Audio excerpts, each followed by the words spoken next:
Continuamos con nuestro estudio de Apocalipsis y hoy tenemos el capítulo 11, las cosas que sucederán después de estas, medición del templo, los dos testigos, el toque de la séptima trompeta.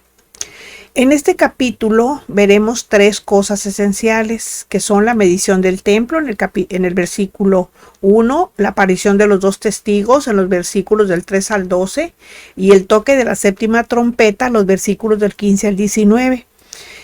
En gran parte de este capítulo vamos a vivir el interludio antes del toque de la séptima trompeta. Este capítulo nos da la primera clave cronológica del Apocalipsis y nos señala claramente que con la aparición de los dos testigos empieza la segunda mitad de la tribulación, es decir, la gran tribulación que durará 3 años y medio hasta que venga a la tierra el Señor en gloria. La medición del templo, del altar y de los adoradores. Inmediatamente después de que el ángel le ordenara de parte de Dios que siguiera profetizando, o sea, ángel, que siguiera a Juan, que siguiera advirtiendo, reprendiendo y declarando la voluntad de juicio de Dios sobre muchos pueblos, naciones, lenguas y reyes que vimos en el capítulo 10, versículo 11, alguien le da a Juan una caña parecida a las varas que se usaban para medir. Y lo que Juan está experimentando en ese momento no es una visión. Él está experimentando algo real. Después de que recibe en sus manos esa especie de vara de medir, Cristo le da una nueva orden y le dice: levántate. En primer lugar, se le dice que se levante porque seguramente se encontraba postrado, abrumado, dolido en el suelo con la experiencia que después de haber comido el librito le haya amargado el vientre, y con la orden de levantarse, pues le venía el alivio. La Jerusalén de la gran tribulación. Antes que nada, tenemos que entender el contexto de la situación político y social religiosa que existirá en aquellos días en Jerusalén, porque el asunto tiene que ver con Jerusalén, con la ciudad de Jerusalén, la actual, ¿verdad? La real, la física, la terrenal, pues. Para ese tiempo se estará al inicio de los días de la gran tribulación. Se estará, digamos, en los últimos 42 meses, o sea, los 3 años y medio previos a la venida en gloria de Cristo a la tierra. Presumiblemente, Jerusalén en ese tiempo va a ser una ciudad internacionalizada. Por lo tanto, no será en esos momentos la capital de Israel, tal y como los judíos actualmente quieren. Por el interés de la paz tan deseada, los judíos van a hacer a un lado su intención de hacer de Jerusalén su capital eterna, porque las pasiones religiosas pues van a dominar la situación y eso va a dificultar cualquier tratado de paz que pudiera ser real. ¿Cuál va a ser el resultado final? Pues puede ser un tratado que haga de Jerusalén una ciudad abierta e internacional, pero no precisamente la capital de Israel. Bueno, después tenemos las 70 semanas de años de Daniel, de las cuales nos habla Daniel 9 del 20 al 27. Y en el tiempo futuro en que ocurran los hechos que estudiamos, el templo de Jerusalén habrá sido levantado de nuevo en el lugar que siempre estuvo. Allí se van a hacer los sacrificios de animales, volviendo entonces otra vez a la práctica del Antiguo Testamento. ¿Y por qué? Porque recuerden que se trata de los judíos, ya la iglesia no tiene ahí parte. Olvídense, el que se quedó, ya no va a haber una oportunidad más para él. La oportunidad es, como dijo un presidente de México, uno que usaba botas, decía, la oportunidad es hoy, hoy, hoy. Así es de que, si hoy oyen la voz del Señor, no endurezcan su corazón porque ya no hay mañana. El tiempo se acerca. Dice Daniel 9:27. Y por una semana confirmará el pacto con muchos. Esa semana no es de días, es una semana de años. Por eso no son 7 días, son 7 años. No se habla de años directamente porque esto está en el contexto de Daniel 9:27, donde en el año 538 a.C., El arcángel Gabriel le da una revelación a Daniel sobre Israel y sobre Jerusalén en Daniel 9:24.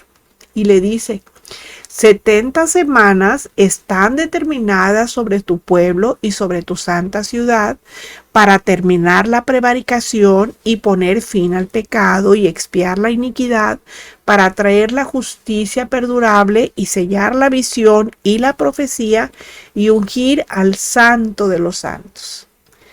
El arcángel Gabriel le dice que Dios ha marcado un periodo de 70 semanas sobre Israel y Jerusalén con el fin que se cumpla lo que dice Daniel 9:24, que es terminar la prevaricación, o sea, poner fin al pecado, expiar la iniquidad, traer la justicia que perdura, sellar la visión y la profecía y ungir al santo de los santos.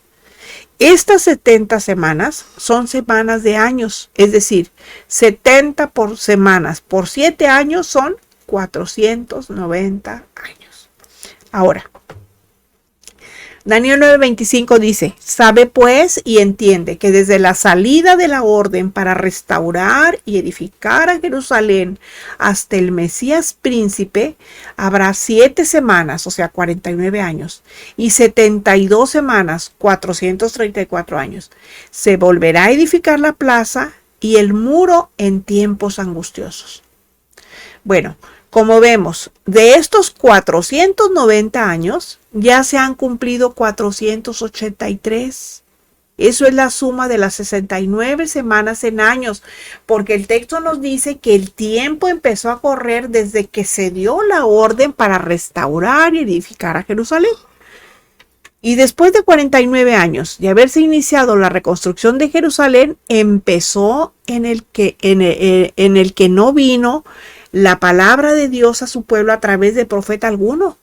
El Señor se calló, ya no habló con su pueblo.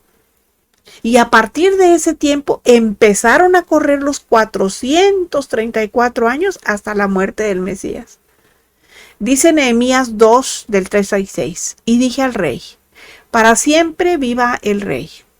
¿Cómo no estará triste mi rostro cuando la ciudad, casa de los sepulcros de mis padres, está desierta y sus puertas consumidas por el fuego?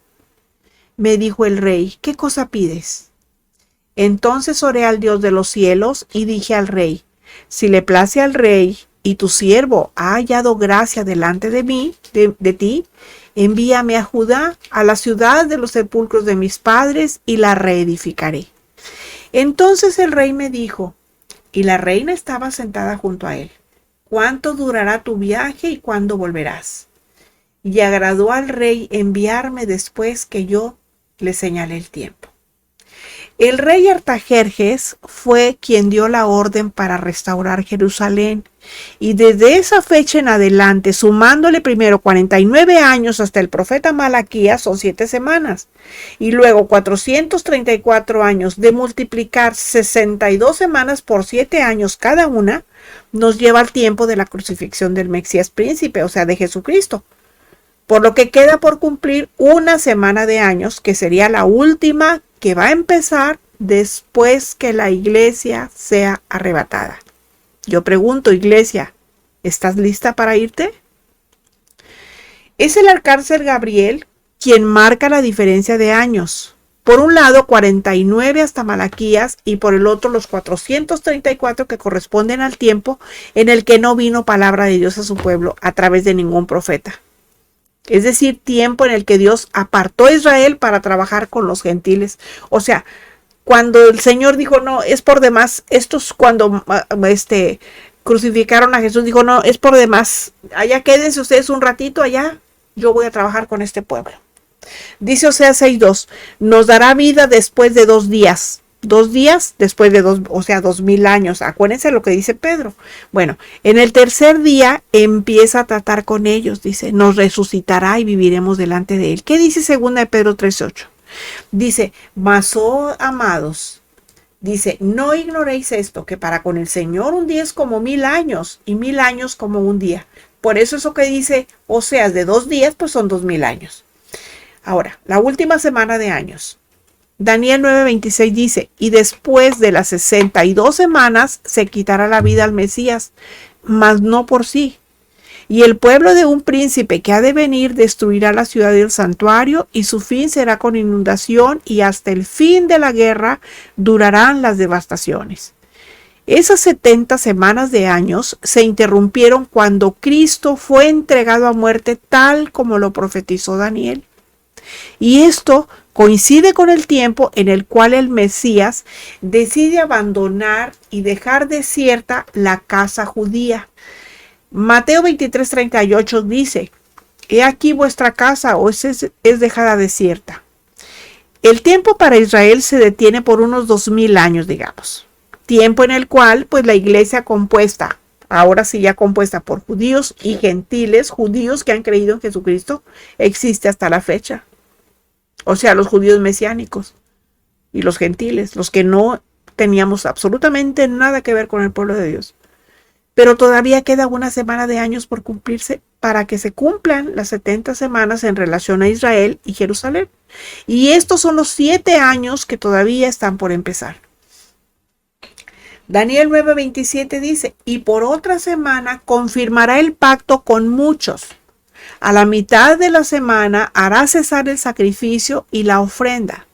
Después, con la muchedumbre de las abominaciones, vendrá el desolador, hasta que venga la consumación y lo que está determinado se derrame sobre el desolador. Y entonces van a ser inaugurados cuando el antimesías, o digamos la bestia anticristo, pacte con judíos y árabes que van a llegar a un hipotético tratado de paz. Y por ese tratado los judíos van a atender su templo y el inicio de sus sacrificios. Bueno, el líder político internacional que le dará a Israel esas garantías y obligue a los árabes a aceptar la paz definitiva va a ganar en una noche el reconocimiento mundial. Tan es así que muchos judíos van a ver en ese hombre a su Mesías, y ese que lo logre es la bestia anticristo. Él va a hacer un pacto de paz con Israel y con las naciones árabes, pero solamente por 7 años. Y esa semana de años es la semana 70 de Daniel. Claro que no lo hará de gratis. Lo hará seguramente a cambio de territorios para los palestinos, incluyendo la entrega de gran parte de Jerusalén. Y así va a ser como Israel pueda construir su templo y reiniciar su culto. Fíjense, de hecho, los judíos ortodoxos y a la cabeza de ellos sus rabinos no saben que a su debido tiempo la tierra les va a ser entregada por el que ellos creen que será su Mesías, pero en realidad es el anticristo. Solo están esperando el momento en que se manifieste. La iglesia no está esperando a que se manifieste el anticristo. La iglesia está esperando a que venga Cristo por ella. Así es de que ustedes olvídense de preguntar quién es y andar haciendo especulaciones, porque nosotros no esperamos a ver al anticristo. Nosotros esperamos escuchar la trompeta que nos llame a encontrarnos con el Señor en las nubes. Entonces, como ya vimos en otros capítulos, que será un nuevo dictador mundial, al principio se va a revelar como pacificador del Medio Oriente. Y este suceso va a tener lugar durante la primera etapa del Imperio Romano, que va a ser restaurado y que es el 4º imperio mundial descrito por Daniel. Bueno, vamos a seguir todavía leyendo de Daniel antes de meternos ya de lleno en el capítulo 11 del Apocalipsis. Esto es para que podamos entender el contexto en el que nos vamos a encontrar. Bueno, Daniel 9:27b dice: a la mitad de la semana, el dictador, o sea, ¿verdad?, va a hacer cesar el sacrificio y la ofrenda. Durante la primera mitad de esos 7 años, los judíos van a estar gozosos. Y van a estar contentos, van a estar felices porque van a volver a poner en práctica su antigua religión tal y como Moisés les ordenó. Bueno, de entre estos judíos habrá algunos que van a ser verdaderos y que ellos un día van a recibir a Cristo. Pero cuando acaben los primeros 3 años y medio, la bestia anticristo ya como tal hará detener las prácticas judías. Va a romper el pacto de 7 años. Ya no, se va a olvidar de eso. Y lo que es peor, Va a profanar el mismo santuario, el mismo templo, como lo enseña segunda a los Tesalonicenses 2, 3 y 4, donde dice: el hombre de pecado, el hijo de perdición, el cual se opone y se levanta contra todo lo que se llama Dios o es objeto de culto, tanto que se sienta en el templo de Dios como Dios, haciéndose pasar por Dios. Eso va a ocurrir en la gran tribulación. Eso es la desolación, ¿cómo se llama? La abominación desoladora. Eso es lo que hará. Va a entrar en el lugar santísimo del futuro templo de Jerusalén y se va a sentar allí, se va a autoproclamar el Dios de la humanidad, que es la última expresión del humanismo que vivimos hoy en día. Nada más fíjense. En ese momento va a empezar el tiempo llamado la gran tribulación, de la que nos habla Mateo 24, del 15 al 22. Va a durar 3 años y medio, o sea, 42 meses, pero les va a parecer una eternidad. De ese tiempo partirá para el cielo la multitud vestida de ropas blancas que se menciona en Apocalipsis 7:14. Cuando dice: yo le dije, Señor, tú lo sabes. Y él me dijo: estos son los que han salido de la gran tribulación y que han lavado sus ropas y las han emblanquecido en la sangre del Cordero. Bueno, ahora sí, ya vamos a entrar al capítulo 11. Vamos a ver el versículo 1. Dice: entonces me fue dada una caña semejante a una vara de medir, y se me dijo: levántate y mide el templo de Dios y el altar y a los que adoran en él. Como vemos aquí, a Juan se le da una orden y le dice: levántate, mide el templo de Dios, mide el altar y mide a los que adoran en él. En el Antiguo Testamento, Zacarías 2, del 1 al 9, ahí relata la medición de Jerusalén por parte de ángeles. Y Zacarías es testigo de todo eso que sucede con los ángeles. Zacarías 2, 4 al 5 dice: le dijo: corre, habla a este joven diciendo: sin muros será habitada Jerusalén a causa de la multitud de hombres y de ganado en medio de ella. Yo seré para ella, dice Jehová, muro de fuego en derredor, y para gloria, y para gloria estaré en medio de ella. En ese contexto, el ángel le dice al profeta que Jerusalén no va a tener muros por la multitud de hombres y de ganado. Pero también le dice que el mismo Señor será muro de fuego en derredor de la ciudad y su gloria. O sea, no va a necesitar nada, ningún muro de contención. ¿Por qué? Porque el Señor se va a encargar de resguardar el lugar. Él mismo va a resguardar allí. No va a necesitar que nadie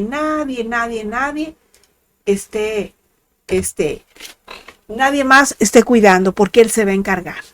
Y parece evidente que esto ocurrirá en el milenio, cuando Cristo haya vuelto en gloria. Así pues, esa medición no corresponde a la de Juan, que es anterior. Ezequiel 43 dice: me llevó allí y aquí un varón cuyo aspecto era como aspecto de bronce, y tenía un cordel de lino en su mano y una caña de medir, y él estaba a la puerta. Este texto nos narra la experiencia del profeta con el varón cuyo aspecto, decía, era como de bronce y tenía un cordel de lino en su mano y una caña de medir.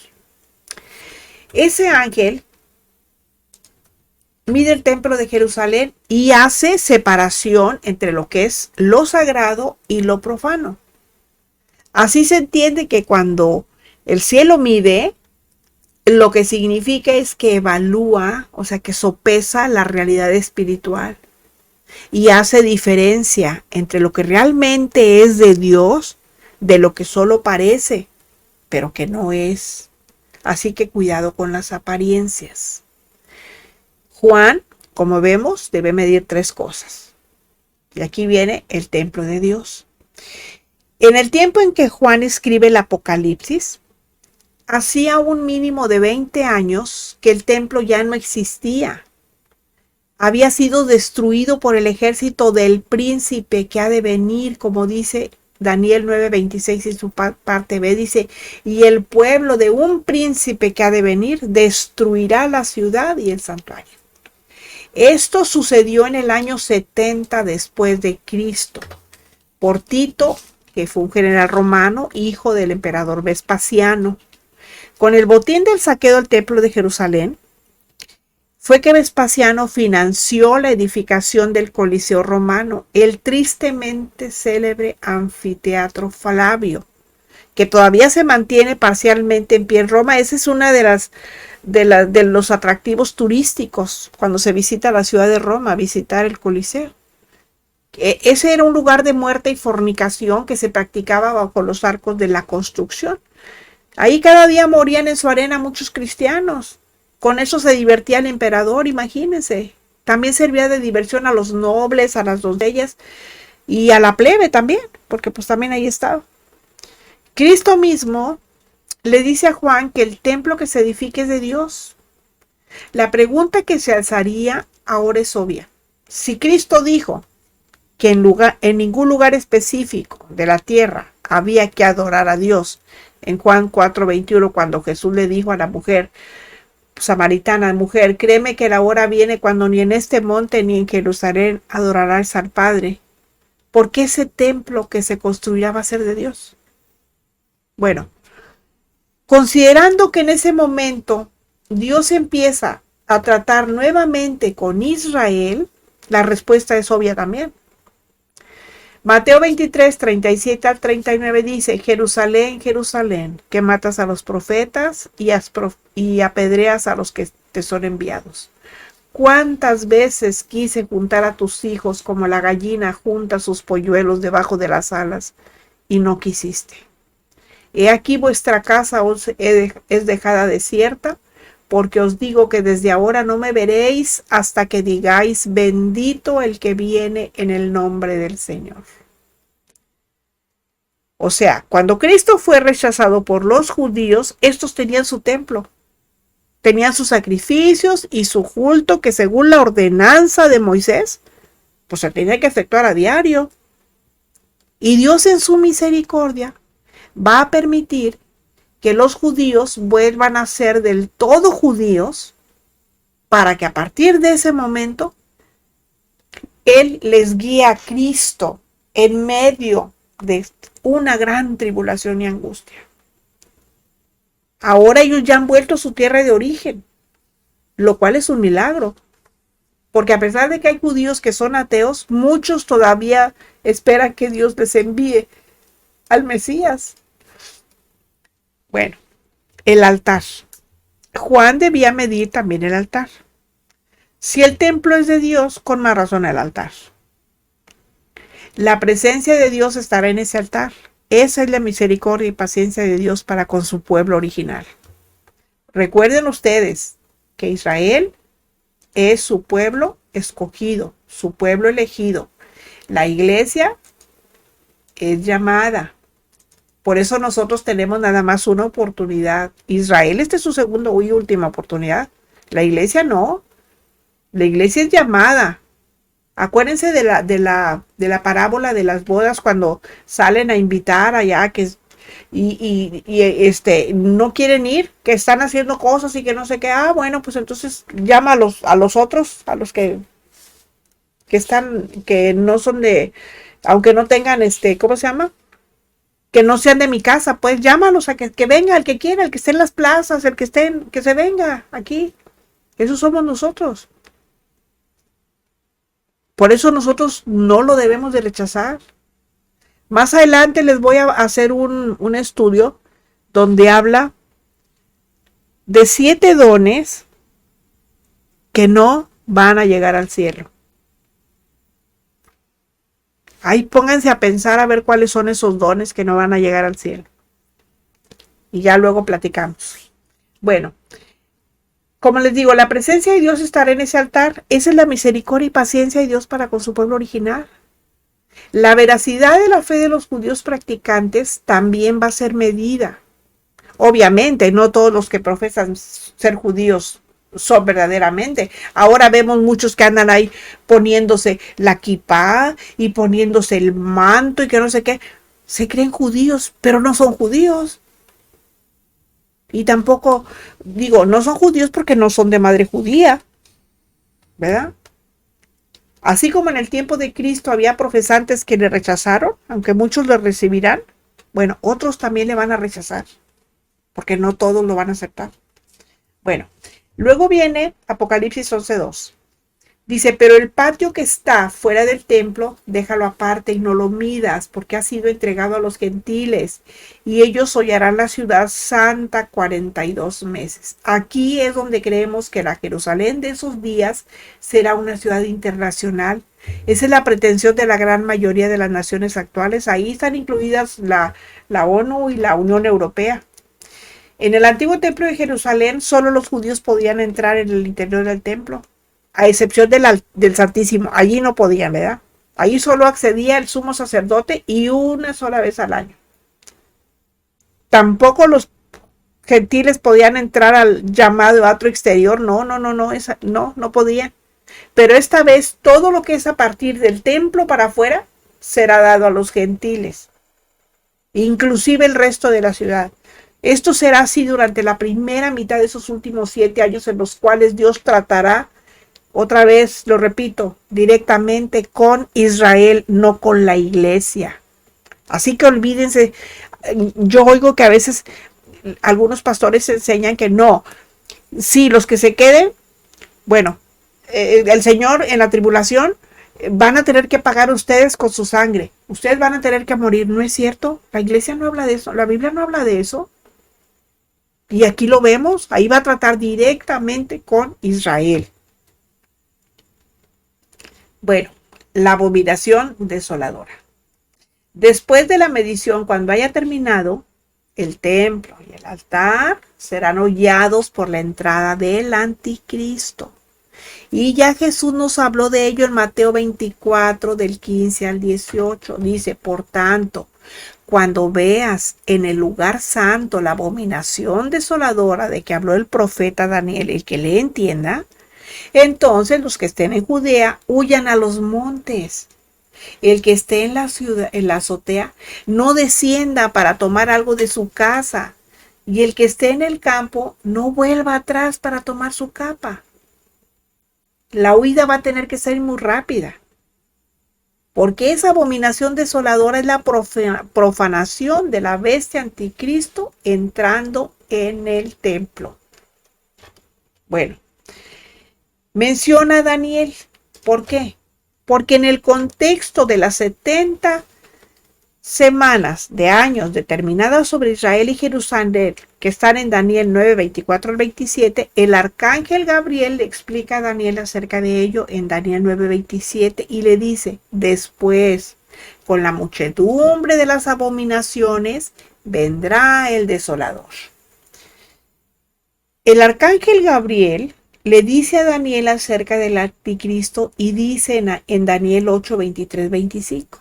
Al 25 dice, y al fin del reinado de estos, cuando los transgresores lleguen al colmo, allá cuando ya esté hasta el tope, se levantará un rey altivo de rostro y entendido en enigmas, y su poder se fortalecerá, mas no con fuerza propia, y causará grandes ruinas y prosperará y hará arbitrariamente y destruirá a los fuertes y al pueblo de los santos.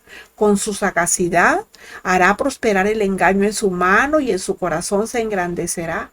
Y sin aviso destruirá muchos y se levantará contra el príncipe de los príncipes, pero será quebrantado, aunque no por mano humana.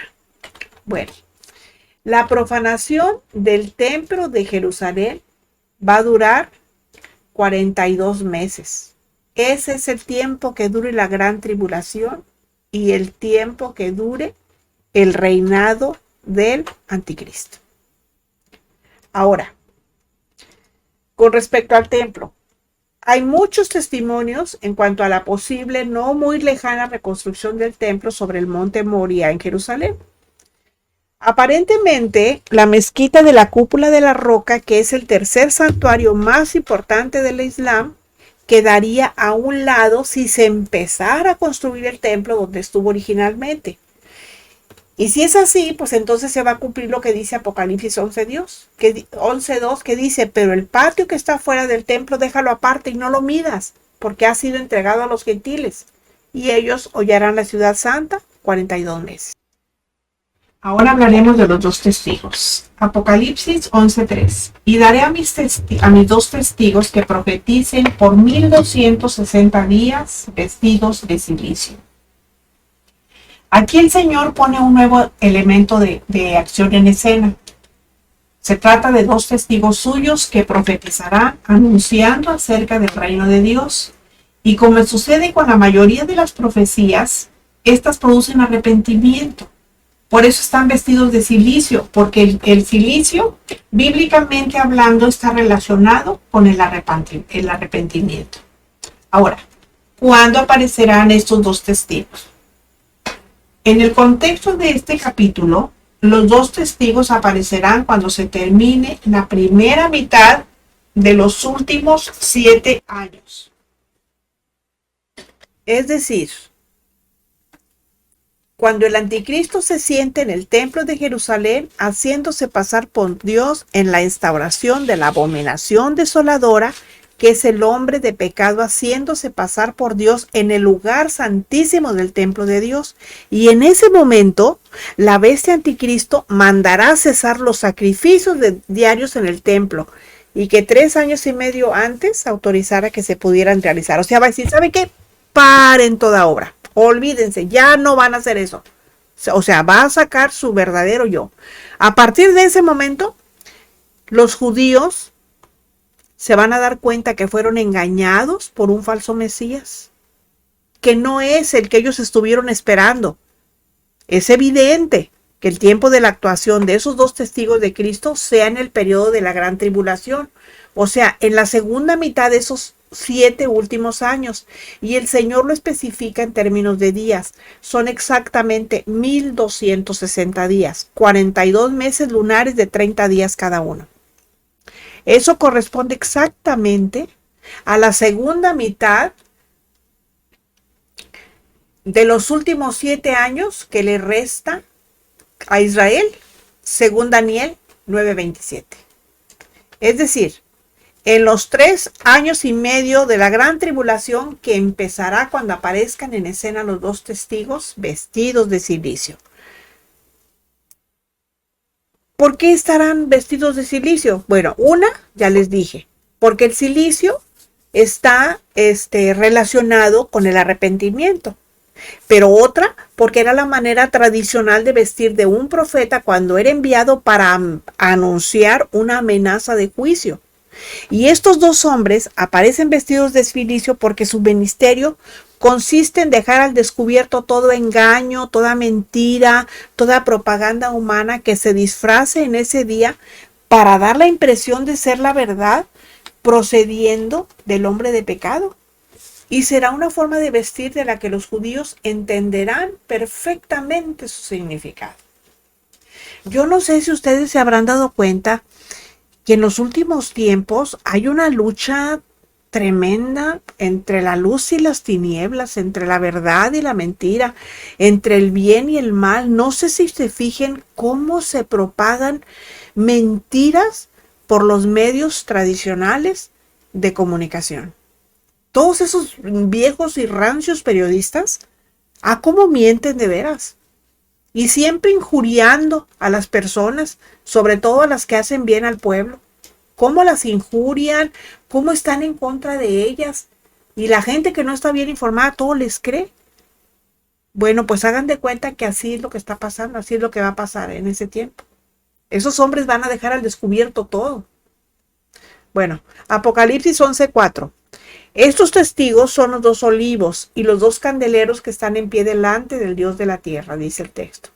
El Señor está comparando a esos 2 siervos suyos con 2 olivos. Y Zacarías 4:11 nos dice, hablé más y le dije, ¿qué significan estos 2 olivos a la derecha del candelabro y a su izquierda? Hablé aún de nuevo y le dije, ¿qué significan las 2 ramas de olivo que por medio de 2 tubos de oro vierten de sí aceite como oro? Y me respondió diciendo, ¿no sabes qué es esto? Y dije, Señor mío, no. Y él dijo, estos son los 2 ungidos que están delante del Señor de toda la tierra. Desde luego que es una respuesta incomprensible. Pero lo que sí podemos es saber una cosa. El Señor le dice a Juan que sus dos testigos son los dos olivos. Necesariamente se está refiriendo a los dos olivos que vio Zacarías y que el ángel le dijo que eran los dos ungidos que están delante del Señor de toda la tierra. Por lo tanto, esos dos testigos de Apocalipsis 11 que vienen son ya y están en el cielo concretamente ante el Señor de toda la tierra. Están ante él. ¿Qué más? Actuarán con y por el poder del Espíritu Santo. Como le dijo el ángel a Zacarías en Zacarías 4:6, dice, no con ejército ni con fuerza, sino con mi espíritu, ha dicho Jehová de los ejércitos. Su apariencia va a ser de extrema debilidad, pero nadie va a poder contra ellos hasta que cumplan con su ministerio. Y los dos candelebros que están en pie delante de Dios de la tierra, el candelero o candelabro, nos habla de luz brillante al mundo de parte de Dios. Jesús es la luz del mundo, ya lo sabemos. Y la iglesia también debiera de serlo. Apocalipsis 1:20 en su parte se dice, y los 7 candeleros que has visto son las 7 iglesias. Pero la iglesia como tal ya no va a estar en ese tiempo. En la tierra ya no va a estar. Ya la iglesia ya nos habremos ido. Entonces esos dos testigos especiales enviados desde el cielo van a ser los que en ese tiempo lleven a cabo el ministerio. Bueno, esos dos testigos no están en la tierra como hombres mortales. Ya están en pie delante del Dios de la tierra. Están ante el trono de Dios en los cielos. Ahorita están allá.